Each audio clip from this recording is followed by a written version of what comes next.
Hey, hey, hey. Sorry about that. My son was trying to call me and I think he cut me off the connection. So I'm going to continue on. Let me just share part two. Let me share this on my profile page again and also in my group on Facebook so I can get more people to join.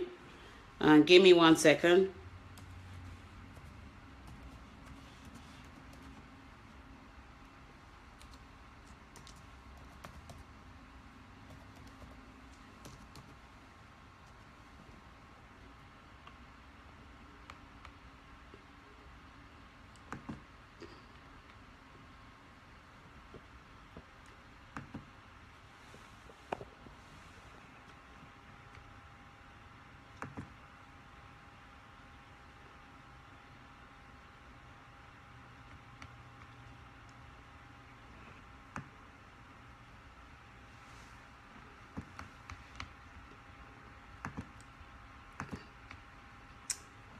Hi, Kilma. Thanks for joining back. I don't know what happened, but I lost the connection, but I'm back with part two. I'm just trying to share this on my page and get more people to join, and I can answer questions and help people that are going through it out there.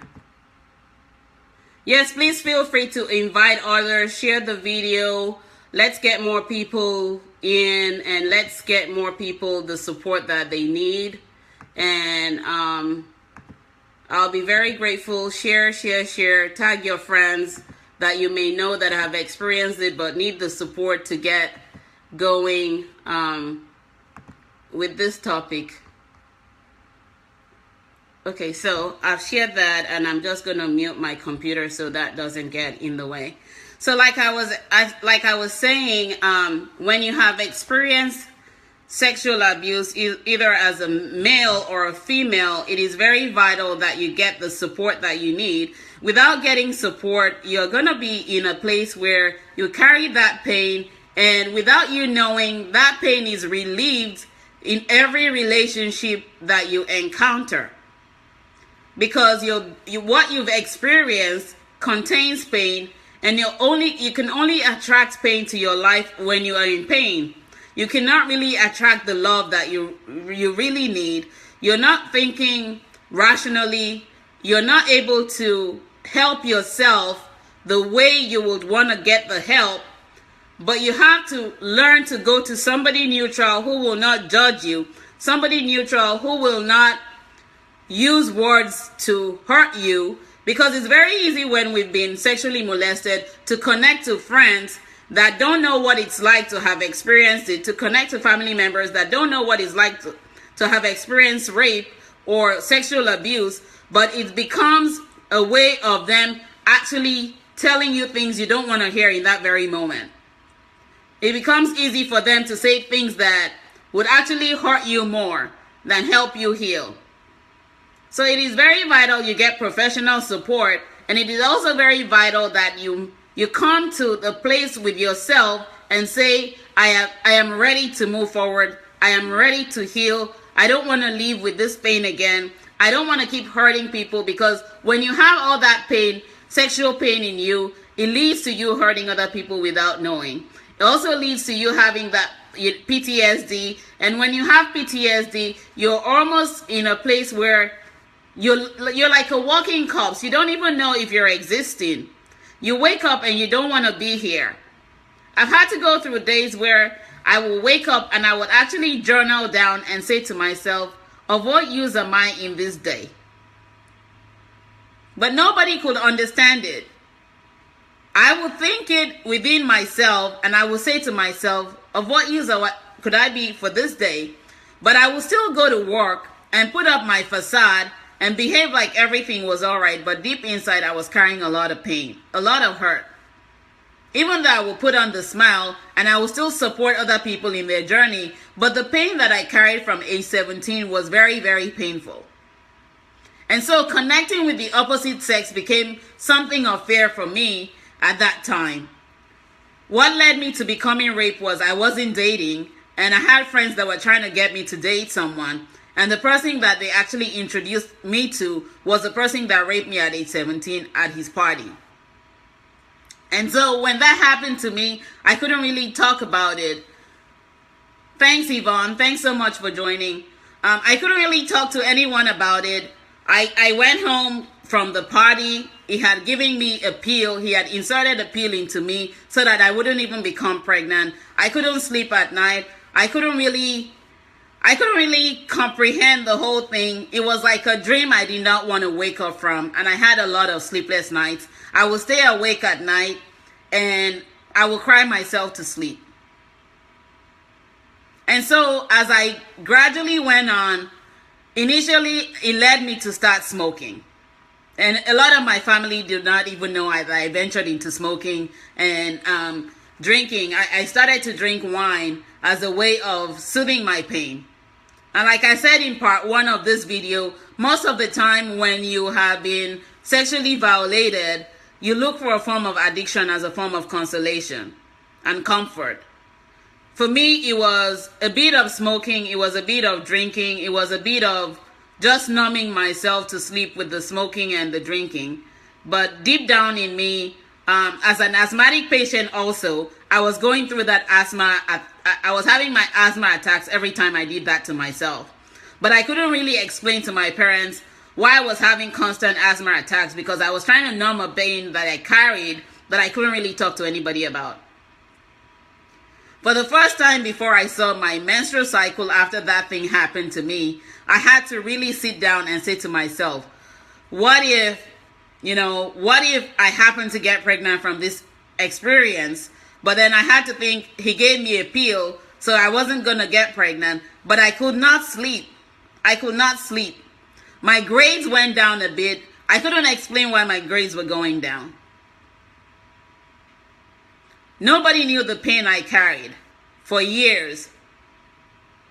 I did not start to talk about it until I was 41. Because when I found myself at the age of 41 and I started to trace my steps back and I started to write my books, I discovered that everybody I connected to after that abused me in a way. I dated somebody else who cheated on me. We were together 8 years and he was constantly cheating on me because I wasn't willing to give myself in certain situations because that hurt was still there. So I didn't want to be sexually connected to somebody else. I carried that pain and it made me have that resentment for men. I hung around with my brothers and my brothers and their friends just so to learn how a man thinks. And why would a man hurt a woman? But as I started to write my books and I started to really get the help that I needed and I started to connect to other people, I discovered that men were abused because I actually coach men who have been sexually abused as well. And I discovered that men who were sexually abused during my coaching sessions with them actually became players because all they knew was to go hurt somebody else from the pain that they carried. They did not know how to heal. And so when we started to talk about that, it was more of tracing it back to also your parents. What did you witness with your parents when you were younger? Some of them have been also abused without you even knowing. And so the generation curse was trickling down. Because what we see as children is what we carry on to live out loud.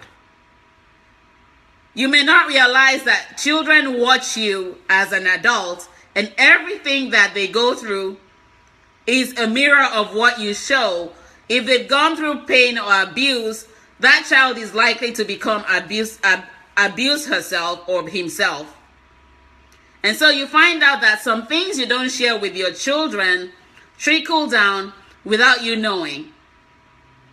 And as I began to trace my steps back, I couldn't really, I got angry. Like I shared the 4 stages of soul searching. When I started to become aware of the things that I had gone through, I started to get to the angry stage. And as I got to the angry stage, I really wanted to go take out other people that had hurt me.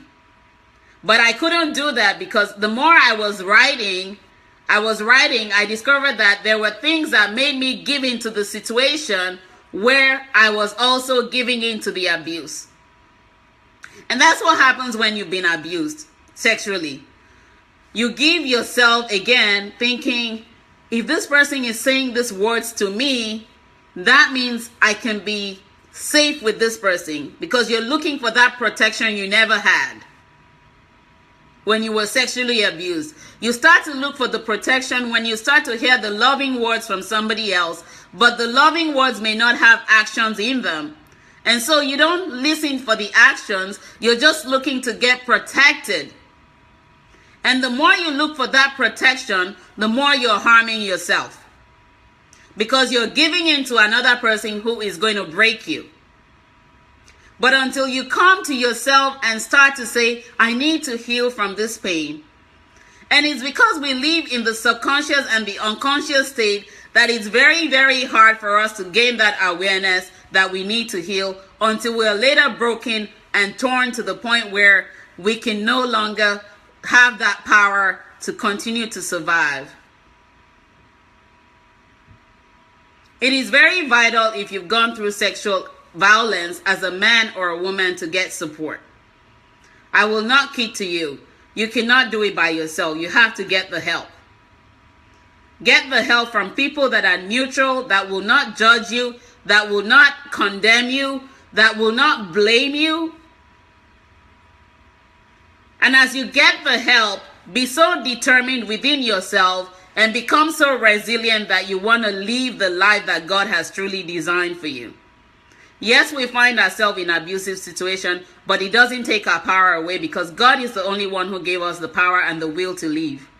And so we cannot say because we've experienced that we're not going to live again.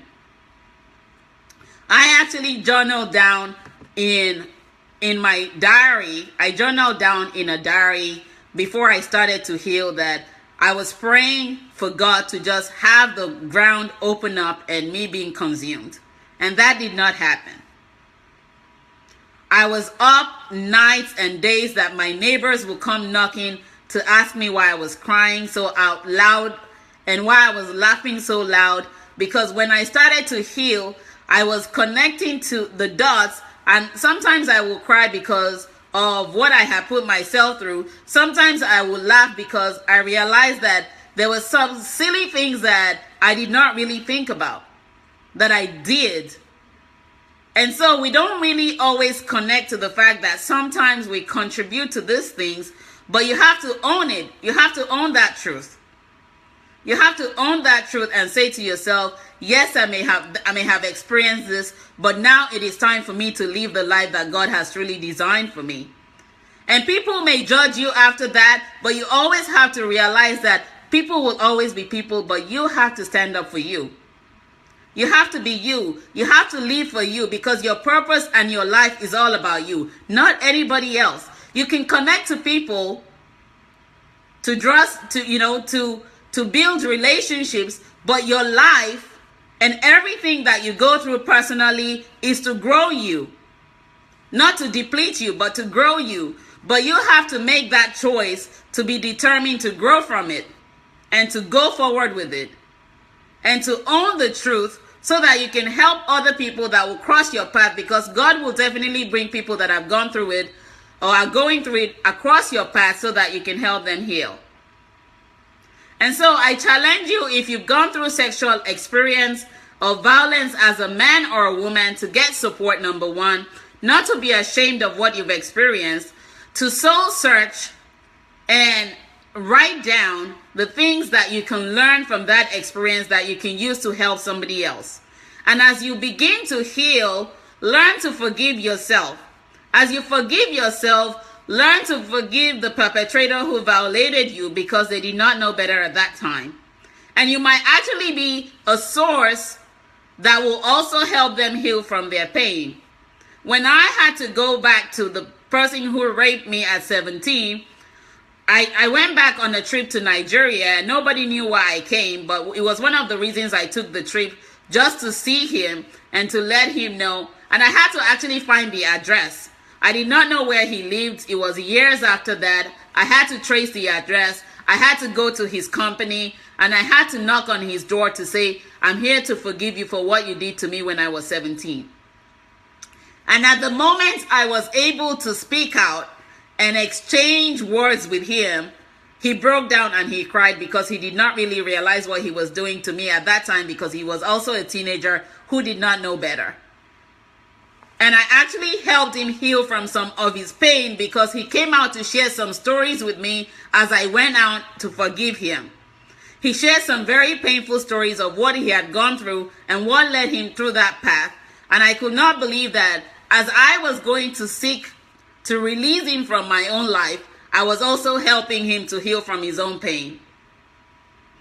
And so forgiveness frees us, Kilma. And so as I began to forgive, I began to feel that peace within me. And I had to detach my soul from him because my soul was tied to him from that event. And as I began to detach my soul, the peace that I have now, I tell you, no one can give but God. And I have regained that part of me that was hurt, that part of me that was broken, that part of me that was violated. And I'm now on a mission to support people that may be experiencing it or experiencing childhood pain in any form of violence without talking about it until they become adults. Life is all about us learning and growing. Life teaches us through different challenges, but we cannot give in to the challenges. We have to see them as stepping stones to our greatness.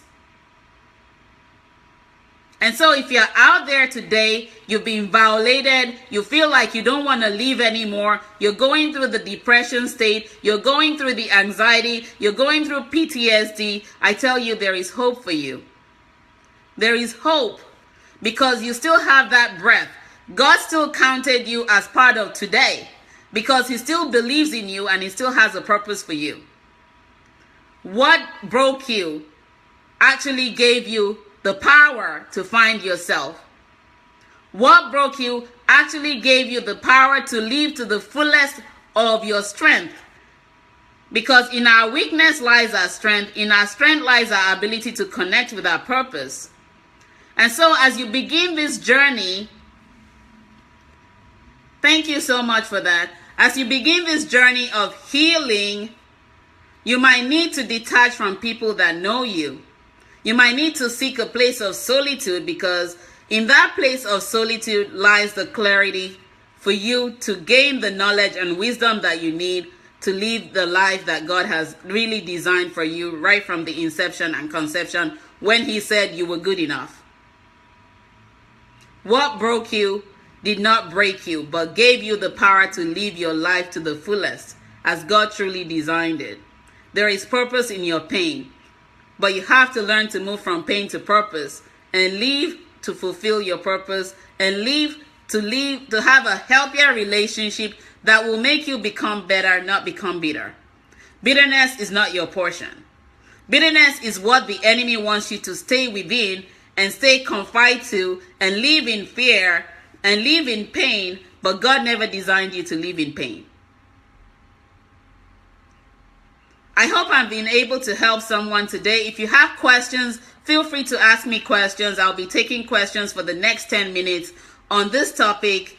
And if you cannot really connect with me on Facebook because you wanted to take it to a personal level, feel free to inbox me your messages and I'll be willing to connect with you one-on-one. Also, if you do not want to connect on Facebook, you can connect with me via email. It's kemi@kemiionline.com. That's kemi@kemionline, all one word.com. You can also connect with me on my website. It's www.kemishogunle.com. And I also invite you to come join my group on Facebook where I share nuggets daily to help people move from pain to purpose, to help you have a healthier and better relationship that will help you grow into the purpose and the life that God has designed for you. My group on Facebook is called Love, Sex, Lies, and Reality. Feel free to connect with me there. And if you have questions, like I said, I will take your questions for the next 5 to 10 minutes before I get offline. If this has been very helpful to you, type yes, let me know so that I can continue to share with you topics that can help you grow. Also, if you have topics you want to have me speak on, feel free to inbox me these topics, and I will be more than willing to support you in every form possible. Questions, comments? Email address again is kemi@kemionline.com. kemi@kemionline, all one word.com. Thanks so much, Dion. Thanks, Kioma.